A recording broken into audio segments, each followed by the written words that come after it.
Friends இன்னைக்கு நம்ம ஈஸியா earn பண்ணக்கூடிய ஒரு லாங் டர்ம் ஆப் பத்தி தான் பார்க்க போறோம். ஃபர்ஸ்ட் ஆஃப் ஆல் இந்த ஆப்ல எப்படி ரெஜிஸ்டர் பண்றதுன்னு பார்த்தலாம். இந்த ஆப்போட லிங்கை நான் டிஸ்கிரிப்ஷன்ல கொடுத்திருக்கேன். அந்த லிங்கை கிளிக் பண்ண உடனே உங்களுக்கு டைரக்டா இந்த ஒரு பேஜ் தான் ஷோ ஆகும். இதுல ஃபர்ஸ்ட் ஆப்ஷனா உங்களோட ஃபோன் நம்பரை என்டர் பண்ணிக்கங்க. அடுத்து உங்களுக்கு தெரிஞ்ச பாஸ்வேர்டை சேமா இந்த ரெண்டு இடத்துலயும் என்டர் பண்ணிக்கங்க. அடுத்து கெட் வெரிஃபிகேஷன் கோட்ன்ற ஆப்ஷனை கிளிக் பண்ணி உங்களுக்கு வர ஓடிபி என்டர் பண்ணிட்டு ரெஜிஸ்டர் பண்ணிக்கங்க. நீங்க ரெஜிஸ்டர் பண்ணதும் ஆப்போட இன்டர்ஃபேஸ் இந்த மாதிரி தான் இருக்கும். ஃபர்ஸ்ட் ஆஃப் ஆல் இந்த ஆப்ல இருக்க ப்ராடக்ட்டை பத்தி பார்த்துடலாம். இதுல V1 V2 V3 V11 வரைக்கும் நிறைய ப்ராடக்ட்ஸ் இருக்கு. பட் நான் உங்களுக்கு ரெக்கமெண்ட் பண்ற ப்ராடக்ட்ஸ் என்னன்னா V2 and V3. இந்த V2 ப்ராடக்ட்டை பை பண்றதால டெய்லியும் 10 rupees plus recharge bonus 20 rupees கிடைக்கும். அதுவே நீங்க V3 ப்ராடக்ட்டை பை பண்ணீங்கன்னா daily 20 rupees plus recharge bonus 50 rupees கிடைக்கும். இந்த ஆப்ல இருக்க ஒரு பெஸ்ட் ஆப்ஷன் நீங்க எவ்வளவு அமௌண்ட் இன்வெஸ்ட் பண்ணாலும் அது உங்களோட வாலெட்லயே தான் இருக்கும். உங்களுக்கு தேவைப்படுறப்ப அந்த அமௌண்ட்டையும் நீங்க வித்ட்ரா பண்ணிக்கலாம். எக்ஸாம்பிளுக்கு நான் இந்த V2 ப்ராடக்ட்டை அப்கிரேட் பண்ண நான் ஒரு 200 ரூபாய் ரீசார்ஜ் பண்றேன்னா அந்த அமௌண்ட் என்னோட வாலெட்லயே தான் இருக்கும். அதே சமயம் அந்த V2 ப்ராடக்ட்டும் அப்கிரேடும் ஆயிட்டு இருக்கும். நெக்ஸ்ட் இந்த ஆப்ல எப்படி ரீசார்ஜ் பண்றதுன்னு பார்த்தலாம். அதுக்கு ஹோம் பேஜ்ல இருக்க ரீசார்ஜ் என்ற ஆப்ஷனை கிளிக் பண்ண உடனே உங்களுக்கு இந்த மாதிரி ஒரு பேஜ் ஷோ ஆகும். இதுல இருக்க ரீசார்ஜ் என்ற ஆப்ஷனை கிளிக் பண்ணி நீங்க இன்வெஸ்ட் பண்ண போற அமௌண்ட்டை என்டர் பண்ணிக்கங்க. அடுத்து UPI னு போட்டு 3 ஆப்ஷன் ஷோ ஆகும். அந்த 3 ஆப்ஷன்ல எதனா ஒரு ஆப்ஷனையும் கிளிக் பண்ணிக்கங்க. அதை கிளிக் பண்ண உடனே உங்களுக்கு இந்த மாதிரி ஒரு பேஜ்க்குள்ளேயே போகும். இதுல Paytm, PhonePe, Google Pay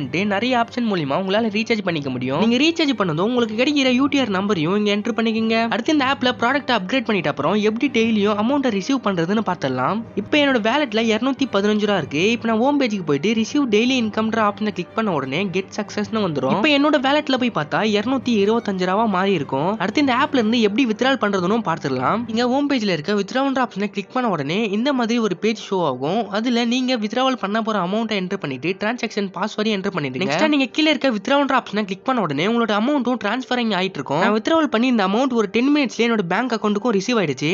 இது ஒரு ட்ரஸ்டடான ஆப்ன்றதால மஸ்டா எல்லாரும் யூஸ் பண்ணி ஏர்ன் பண்ண ஆரம்பிங்க. இந்த ஆப்பை பத்தி உங்களுக்கு எதனா டவுட் இருந்தா நம்மளோட வாட்ஸ்அப் குரூப் லிங்க் டிஸ்கிரிப்ஷன்ல இருக்கு. மறக்காம கிளிக் பண்ணி ஜாயின் பண்ணிக்கங்க. உங்களுக்கு இந்த வீடியோ பிடிச்சிருந்தா இந்த வீடியோக்கு ஒரு லைக் பண்ணிட்டு இதே போல அப்டேட்ஸ்க்காக நம்ம சேனலையும் சப்ஸ்கிரைப் பண்ணிக்கங்க.